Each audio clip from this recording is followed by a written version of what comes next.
Ние говорим с вас за това, как да постигнем тази реалност.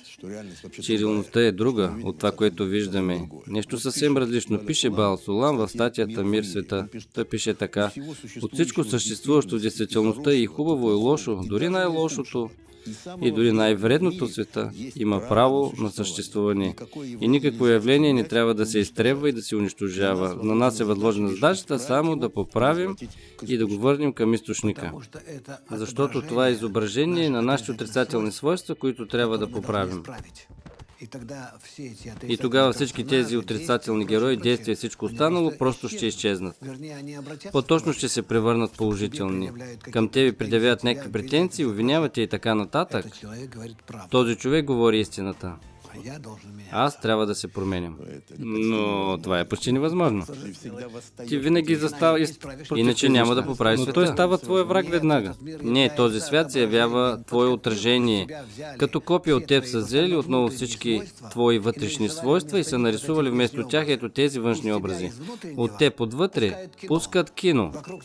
Около теб на 360 градуса. Цялото това кино е твое, включително Вселената. Това е всичко, което е в теб. Разбираш ли? Как искаш да промениш този свят, ако не промениш себе си? А то е твоя проекция. Това вие го казахте, а как аз да стигна до това? Как да не се обиждам на този човек, който ме унижава и оскърбява? Как да разбера, че той е добър? Или как да не се променя така, че пред мен да не е враг, а да е приятел? Как? Ти просто можеш да му кажеш изчезни. Но няма да изчезне. Защо да не изчезне? Това е твоето свойство, което е тук пред теб е възникнало и по такъв начин, разбираш ли?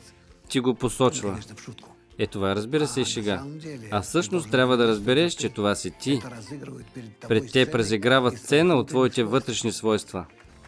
Тоест, вие казвате, че трябва да има няколко точки. Първо, разбирането, че това съм аз, това са моите вътрешни свойства. Второ, разбирането, че ако аз се променя, ако ти се промениш, всичко ще се превърне в пълна любов, щастие, взаимност и така нататък. И какво още бих искал да попитам? Но за мен това е всичко.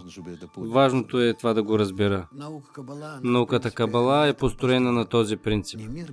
Не да промениш света чрез себе си, а себе си чрез света.